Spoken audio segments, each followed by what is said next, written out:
everybody should have a paper that looks like this. And I've been able to kind of condense what we're going to talk about into one sheet, which is always my favorite thing. I don't like to do more than one piece of paper.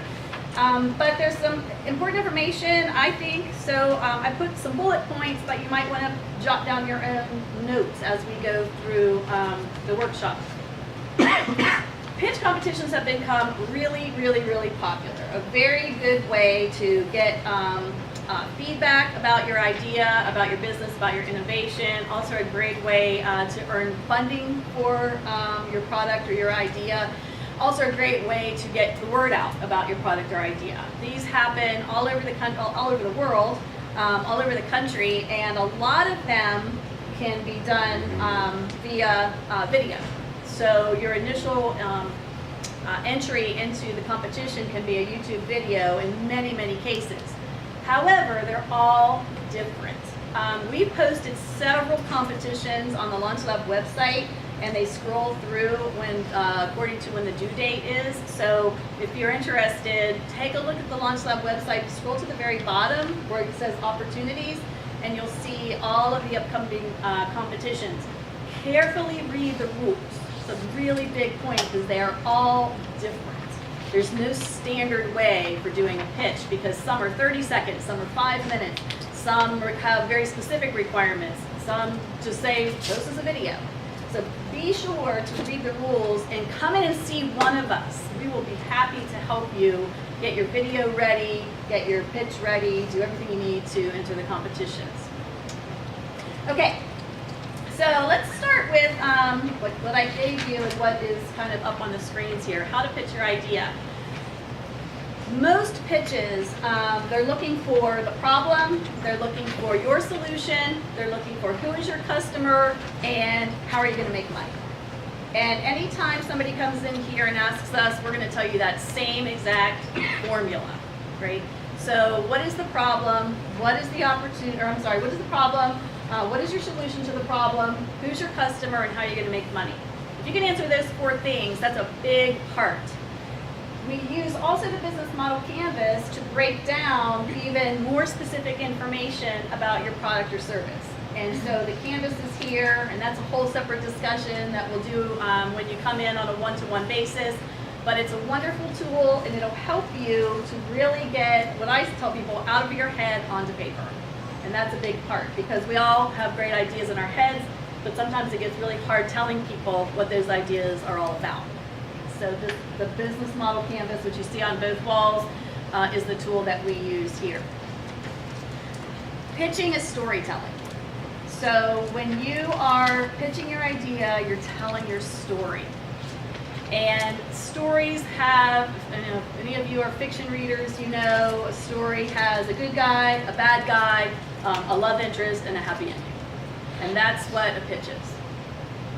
The bad guy is the problem. The good guy is your solution, the customer is your love interest, and at the end of the day, your request is the happy ending. And if you can put your pitch in terms of a book, that's your story, right? You've got all of the components of your story. So I'm going to give you an example of a pitch in a few minutes, and I want you to critique it and tell me if you can identify the pieces or if you can't. But before we get to that, the first bit is, I'm not going to tell you what your business is. I'm not going to tell you what your idea is. I'm not going to tell you if it's good or bad, because I don't know. I have no idea. But what I can tell you is, this is how you're going to make it interesting to somebody else. Make them care, okay? What's the problem? What's your solution? And who's having this problem? Is it just you? That's great. That's probably a hobby. But if you can identify other people who are having this problem, now you've got a market.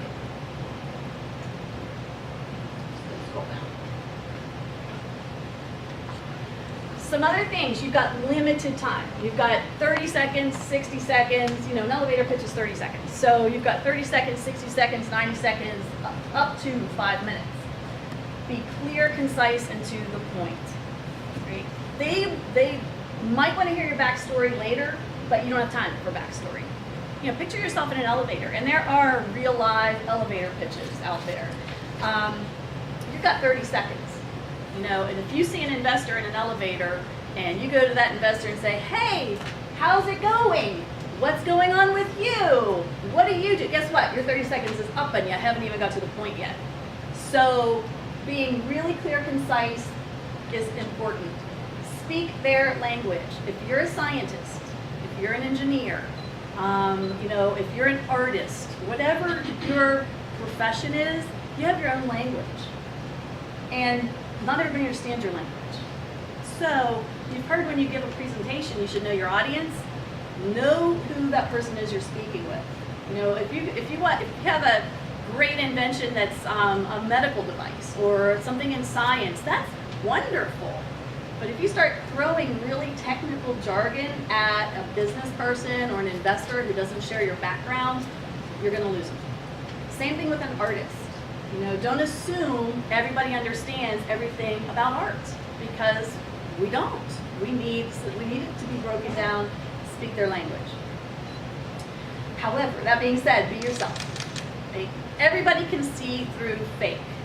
And so if you're going to go in there and try to, act like you're somebody that you're not, or you're going to try to learn a different vocabulary that you don't know, or, act like it's going to show through. So be who you are. Be passionate about what you do. Right? You're there because you're passionate about what you're doing. Confidence is big. Confidence is really big. If you go into a pitch and you're unsure of yourself or you're feeling scared, everyone's going to be scared and nervous. We're all scared and nervous. But if you go in there and you don't show confidence and the belief in your product or service, then nobody else is going to either. They're going to, they don't even know what they're doing. I'm certainly not going to invest in that. Getting in the weeds. Okay, we all want to do it. We all want to talk about the details. Well, let me talk about how I came up with this problem, and then this day I did this, and this day I did this, and this day I did this, and we've lost it. Mike Green, who is a wonderful investor, has a great saying. He says, we have the attention span of toddlers. Speak to us as if we're toddlers. And he's a wonderful investor. He supports entrepreneurs and supports businesses, but he doesn't want to hear the details. He wants you to get to the point. Tell me what you want. And it's wonderful advice. So get to the point. Don't get in the weeds about every single detail. Because guess what? If they're interested in you, they're going to want a follow-up meeting. That's the time to get into all of the details of everything. Knowing when to shut up. A lot of us, when we're nervous, we talk, and all of a sudden, guess what? Your 3 minutes or your 5 minutes is up. And you've talked so much that you've lost that person and you didn't get to the ask part. What do you want? What are you asking for? Body language. If you've never done any studies on body language, read up on it. Really, really, really important. Because if an investor or a customer or a potential customer starts drifting off, they're gazing out the window, they're staring at the ceiling, they're looking at their shoes, or God forbid the worst one, they got their phone out and they're doing this. You're done. You lost them. Bye-bye. So keep them interested. Tell that story. Right? Tell the story. Tell it in a way it's your story. This problem exists. I know people who have this problem. It's a horrible problem, but I have a solution, right? Bad guy, good guy. And who's the solution for? The love interest, the customer. Right? We love our customers. We want them to be happy. And with your investment, we'll all be happy. Yay, happy ending. Okay? But as far as body language goes, no cues. No eyes, hands, sitting position, facial expressions. There's a lot of cues that you can read that will help you understand if someone's really paying attention, if you've lost them, if they even understand what it is you're talking about. So check in. If they seem like they've drifted off, there's nothing wrong with pausing for a moment or asking for confirmation. Are you understanding what I'm saying? Have I lost you? Do you need me to repeat something? All of that's important because you don't want to lose them in the short period of time that you have. And these are for live pitches, by the way. You don't have this opportunity when you're doing a recorded pitch. So that makes it even harder. Make your top 3 points and make them quick. So we're talking about the problem, the solution, and your ask. What are you asking? And make those quick, because everybody knows the rule of 3, right? It's pretty much true for any profession, the rule of 3. After that, we've lost people. It's in storytelling, it's in comedy, it's in songs, it's in art, it's everywhere. The rule of 3. After 3 things, 3 points, people tend to drift off.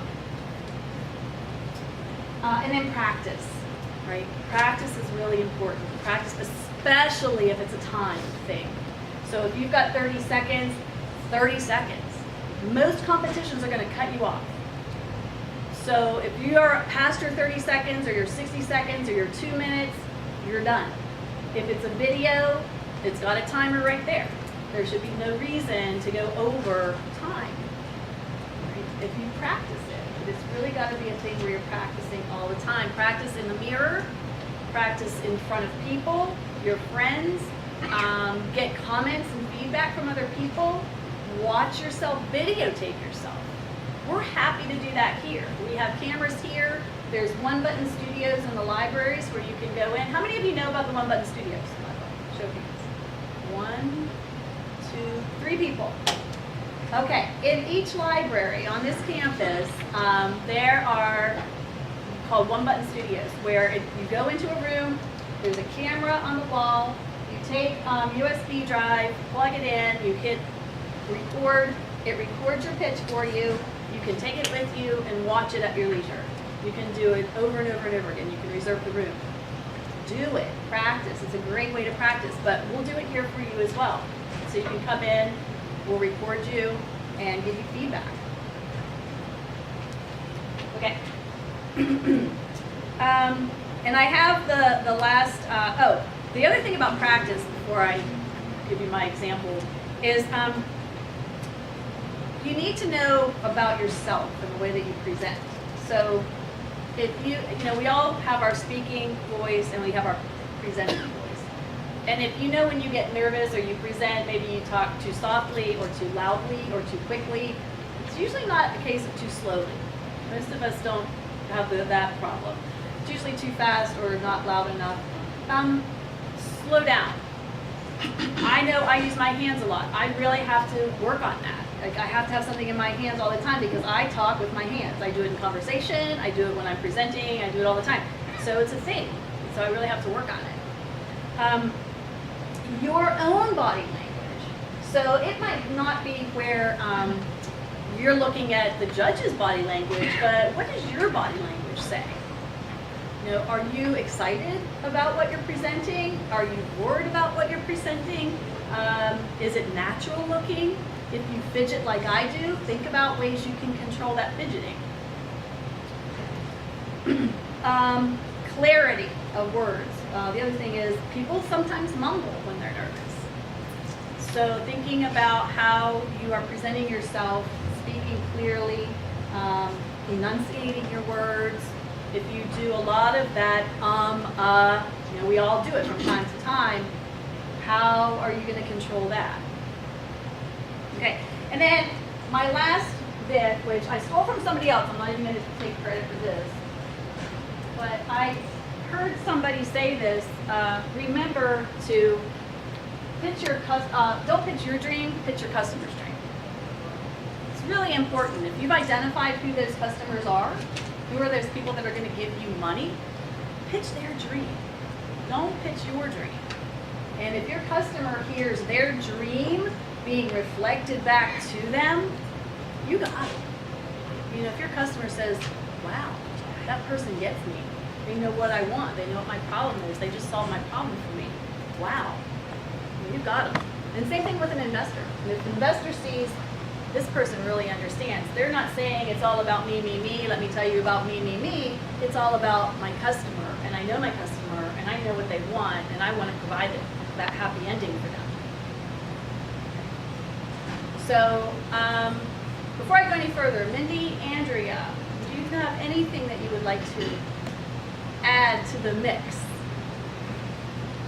The only thing I would add is that you all should understand that you can really do this, and you can really win money this year, next week, doing this. All of the people on the board over there and the people on the walls around here have all been students just like you all that have won real money with real ideas that have started here and gotten help here.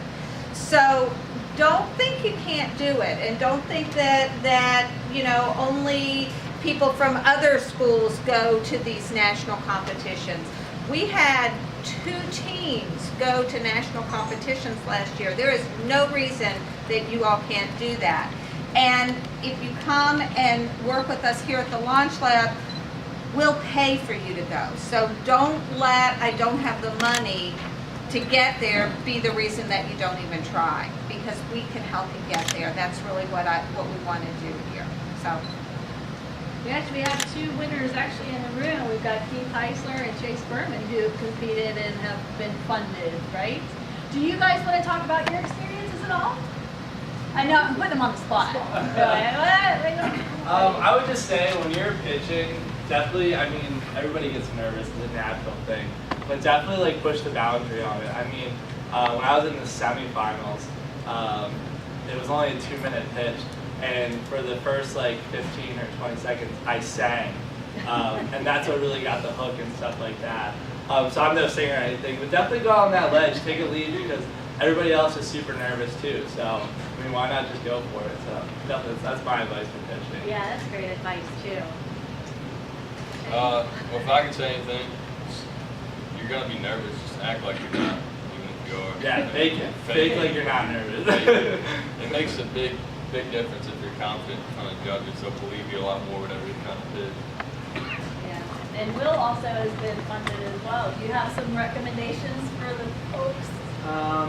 Good sense of humor always helps. I like to start off with a joke whenever I give a presentation, and that they'll also remember you for that. It helps you feel less nervous. So I want to leave time for questions at the end. I'm going to do a real quick, this is a real quick, like a 3-minute pitch, and I'm going to invite critique, both positive and negative, and see if there's anything that you can identify in the pitch that we've talked about, and just want to get your feedback. So give me 1 second.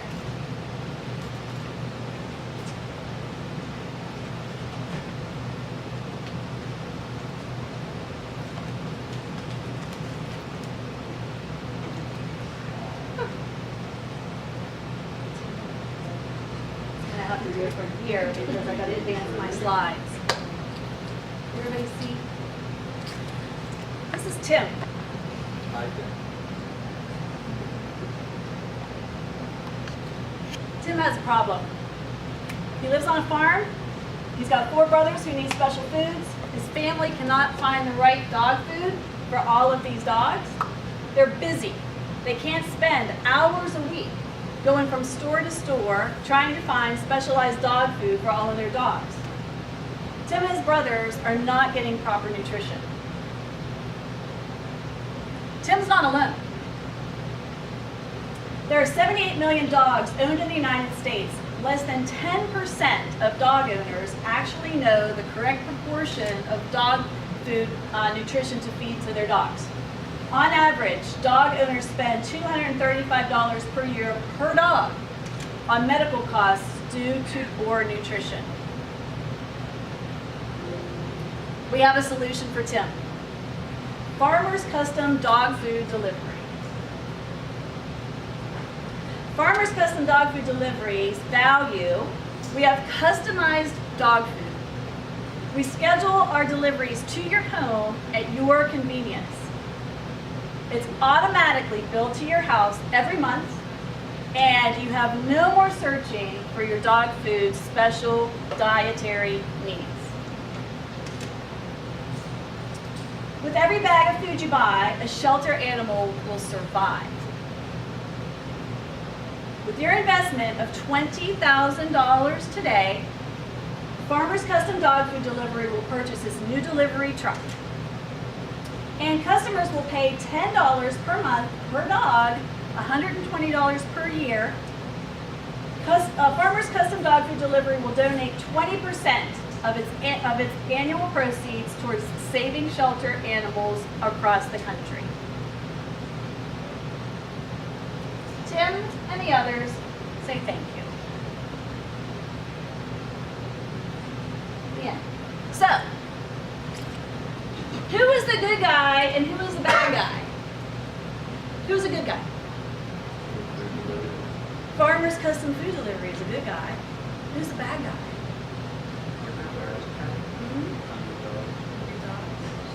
Every other dog food company, because they don't do what we're doing. Who's the customer?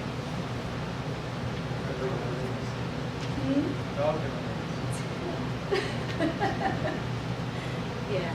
Dog owners, they're going to be the customer. But then you have Tim who pulls at your heartstrings, right? So, critique it.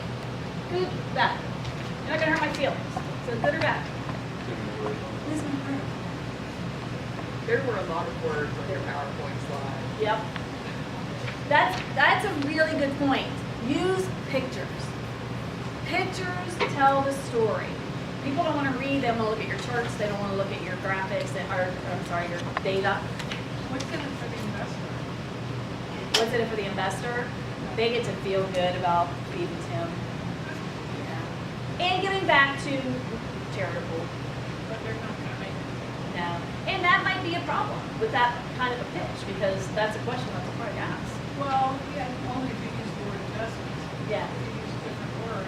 Give. Donation. Give. Donation. Yeah, right. So the PowerPoints are really important. Tell your story with pictures. Don't tell your story with a lot of whole words or charts, God forbid.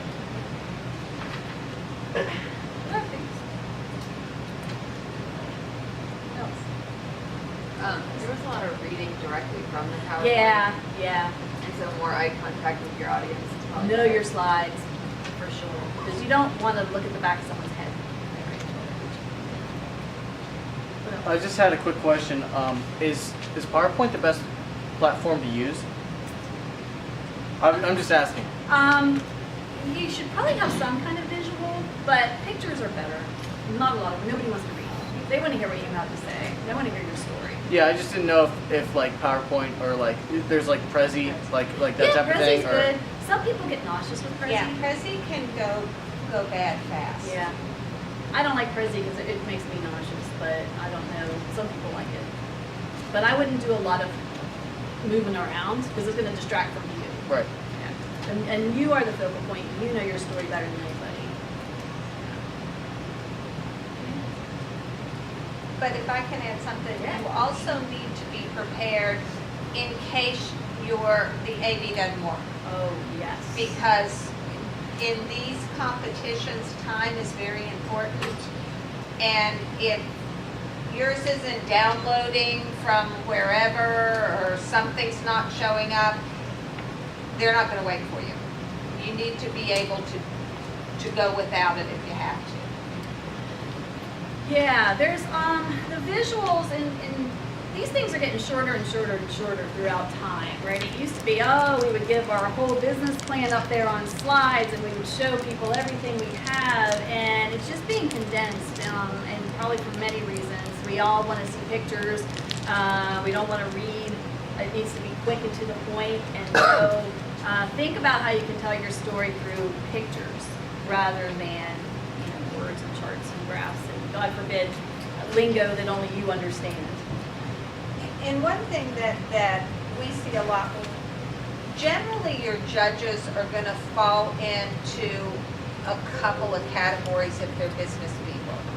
You're going to have the people that care about the market, and you're going to have the people that care about the money. And you're going to have to say something in your pitch to address both of those types of audiences. And reading the rules is really important, because a recipe that works really well is to use pictures in your PowerPoint, but give them a one-pager that has a little bit of the numbers on it, the financials on it, if your rules allow it. Some rules won't allow the handout. You got to do everything face to face. But if you can do both, then you satisfy the visual and you don't make it boring when they're watching. But if they want more information, they can look down and see it quickly. And so you're kind of sneaking in some additional information that your money people are going to want that may be a little hard to deliver just through pictures on the screen. For sure. Now, you said that we need to know our audience when we talk to them. So in that case, do we talk to the investor or do we talk to the public? Because there's going to be public in the present. And if we talk to the investor, are we allowed to throw numbers like net, like margins or operating expenses when we're talking to them, or should we wait until they ask those questions to give those numbers to them? I would not give them numbers unless they ask, because you only have a short period of time. But I don't know if you have a different answer for that too. I think it's really important to know your audience. And that includes knowing who your judges are going to be beforehand. And if they give you who your judges are going to be, look them up. And you'll be able to see whether they're numbers people or whether they're market people. I agree with Carrie. You don't want to get in the weeds fast. But for a numbers person, they might want some, how you're going to, you need to make sure you address how you're going to make money in your first body of your pitch. But chances are they'll come back and ask you in the Q&A for detail. Just that little extra effort, all of a sudden now you know who, because when we have live pitches in here, which we have a week from today, so I expect some people to be applying to pitch, then we'll tell you who the judges are, and you can then look them up and find out something about them, because that will be really helpful. You can work it into your pitch. You know this about them. Don't like stalk them, but just know something about them. And the other way to get good at pitching is to watch people pitch. Yeah. Even if you're not pitching next week, but you think you're interested, come. Watch other people do it. It's also kind of fun to get a vote for the winner. Yeah. But watch them. Watch Shark Tank. It's on all the time. You can, Such a great show. Watch people on the internet. You'll see examples of good and bad pitches.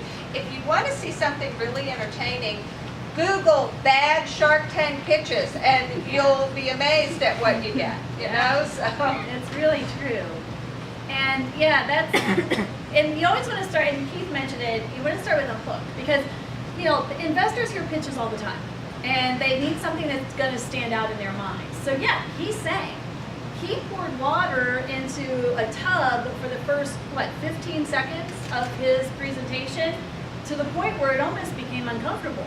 But they remembered it. Oh yeah, that was the kid who sang, or that was the kid who poured water. So, anything that you can do that makes sense, it doesn't, you don't have to be silly, but something that actually ties into your presentation, that can be just a couple seconds of something that they're not expecting, can go really, really far, because it'll make you stand out. Other questions?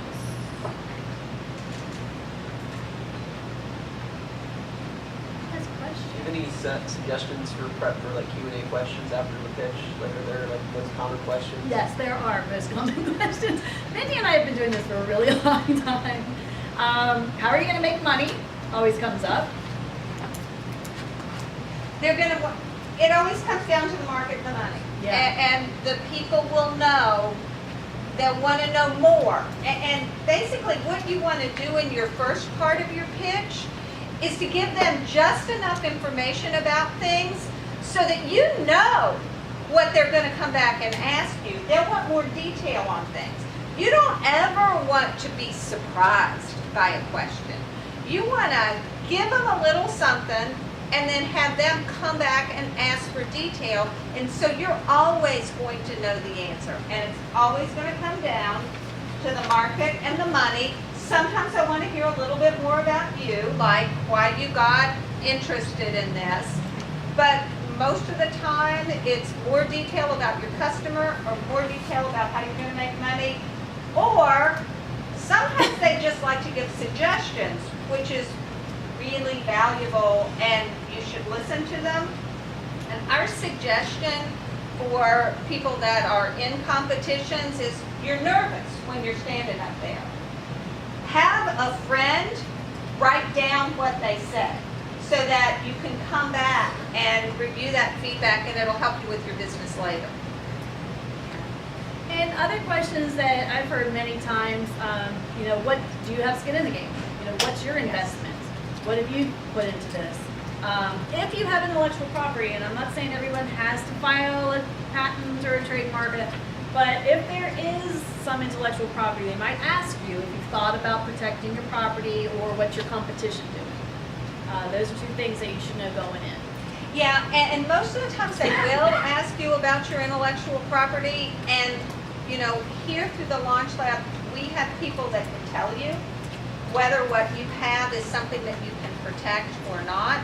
And also, if you do have something that is potentially protectable, how much you can say about it without making a public disclosure that will influence your ability to actually be able to get a patent on it. So if you think you might have intellectual property, there's a lot of good resources available on the LaunchLab website that you can take a look and see whether what you have might be something that's patentable or not.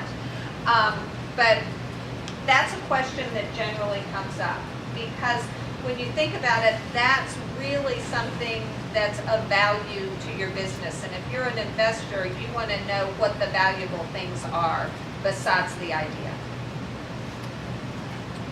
Do folks typically pitch alone, or do you ever have teams pitch? Both, and it's pretty even. A lot of people, this is their business, they're doing it on their own. Sometimes we have people who just bring along a partner to do the pitch because it's their business, but they're petrified to talk in front of people. So they'll bring someone to do the pitch for them, and that's fine too. It's your business, so you can do what you want to do. What do you recommend for two people doing a pitch? Do you recommend how to switch off or not to switch off? I usually tell people pitch what you know. So if you're not comfortable with the finances, let somebody else do the finances. If you're more comfortable with one thing, you do that. Let the other person, or maybe you have a group of people and you divvy up the responsibilities. And there's nothing wrong with if a judge asks a question about something you don't know, but another partner does, I'm going to let so-and-so answer because he or she knows this part of the business. Pitch what you know. One thing I'll say about multiple pitchers, be careful about time. If you're doing a 60-second pitch, it's hard to have two people talk for a 60-second pitch. Now, if you're doing something longer, absolutely, but think about the time, because that switching off and that transition sucks up time.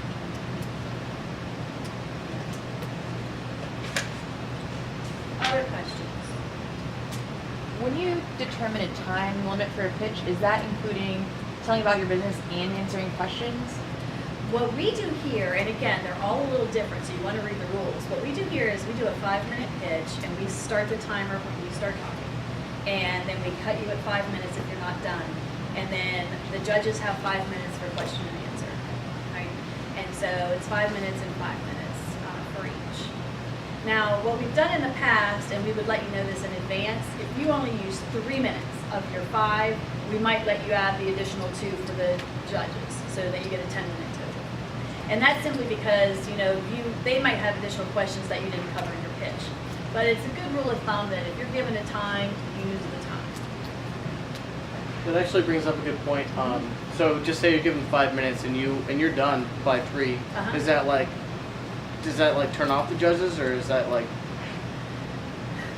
If you've covered everything, then that's fine. But if you've practiced it for 5 minutes, it's going to show that you didn't practice it if you're not taking up your 5 minutes. They're going to say, oh, they didn't even practice, they didn't even know what 5 minutes meant. So if it says 5 minutes, you really should train for the 5. It's training for the 5 minutes. Same thing with the shorter time periods. If you only have 30 seconds, train for the 30 seconds.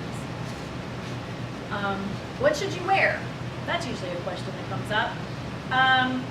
Again, it depends on, every competition is a little bit different. What we recommend is professional attire. You want to be respectful of the room, you want to be respectful of the judges, and you want to be, you want to be professional. That being said, if you have a clothing company and you manufacture clothing, wear the clothing that you make. We've had people do that, where they say, we have clothing, well, where is it? Why aren't you wearing it? Oh, well, we didn't bring any with us. So if you have clothing or something that you wear it, show it off. That's perfectly fine. But if it's not otherwise, professional dress, because it's always better to overdress than under. I've seen people show up in flip-flops, cutoffs, and t-shirts, and I want to scream, because that's not being respectful. You've got people who want to give you money. They want to invest in you, and showing up in that much of a casual attire is really not very respectful of what it's all about. So,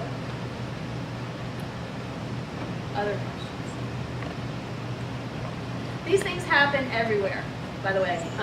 Of course, when we have them here, they're in this room, but I've seen them. St. Louis literally does them in an elevator. You get in an elevator and you ride up and down on the elevator and do your pitch. They also do it in the middle of a baseball field. They have you stand on the pitcher's mound, and the judges line their chairs up around the baseline, and you pitch there. I've done them in parks, in museums. They spring up everywhere. So if you enter one, don't be surprised if it's not in a regular conference room as you're expecting. They're everywhere. And that it can throw you off sometimes, because I'm wearing, if I'm wearing, I don't know, a suit, and all of a sudden I'm supposed to literally pitch on a baseball field, is that appropriate? So they might want to dig in a little bit deeper and find out what the expectations are. A lot of pitches online have past videos from past presentations. Watch them. Right? Figure out what they've done in the past. St. Louis they'll put videos on there from a couple years back, and you can watch their videos and see what the expectations have been in the past. Carrie, what do you think, top 3 mistakes are that people make in pitching? Oh my, there's so many. The first one, people, they don't practice, and they try to push too much in the time frame, and they don't get everything in. Going the whole way through I, me is a big mistake too, because that just shows you're pitching your dream, not your customer's dream. Those are 2 big ones. What else? Because I know we've seen a lot. The third one that we see all the time is people forget to make the ask at the end. Oh, yes. How could I forget that? Yes. It's amazing how many people they just spew out all these words, and then it's, well, I guess that's it. No! You're there for a reason. Make sure you ask for the money, or you're there for them to do something. Make the ask at the end, and people forget that all the time. That's really important, because at the end, the judges are going to say to you, so what? So what do you want from us? And be really specific about it. So if it's $20,000, the first thing they're going to say, what are you going to do with the $20,000? If it's $100,000, what are you going to do with the $100,000? I mean, know at least that. If you don't have time for all the numbers, know what you're asking for and what you're planning on doing with it, not just a random, I don't know, $100,000. That's not going to be good enough. So yes, that's a big problem we do see. Forgot all about that one. People forget. They present it as if it's a research paper, and then stop at the ask part. It's not an informational speech. You're asking for something. Yes. And you need to do this even if the competition winner is given a particular prize or award or whatever it is, right? You still ask for whatever that is. Yes, because for example, our competition gives $1,500, right? But you might need $10,000. But you can still say, with your $1,500, I intend to do this, which will move me closer towards my goal of $10,000. And that's perfectly fine. And your judges are usually going to ask that. I always like to think of it is, think about how you used to have to go to your parents and ask them for money. They, at least my parents, never just opened up their wallet and handed me the money. There was always more to the conversation than that. What are you going to do with it? Who are you going to be with? You know, all of those types of things. These people are pretty, it's like asking your parents for money. Yeah. And at the end of the competition, if you don't win, which the majority of people don't, there's usually just one winner, please don't just leave the room and walk away. These people, you know, we usually have 4 or 5 really respectable judges here. Meet them. Go up and introduce yourself. Meet them. Make sure they know who you are. Ask them questions. You know, what could I have done better or different? What recommendations do you have for me? Because they may be back.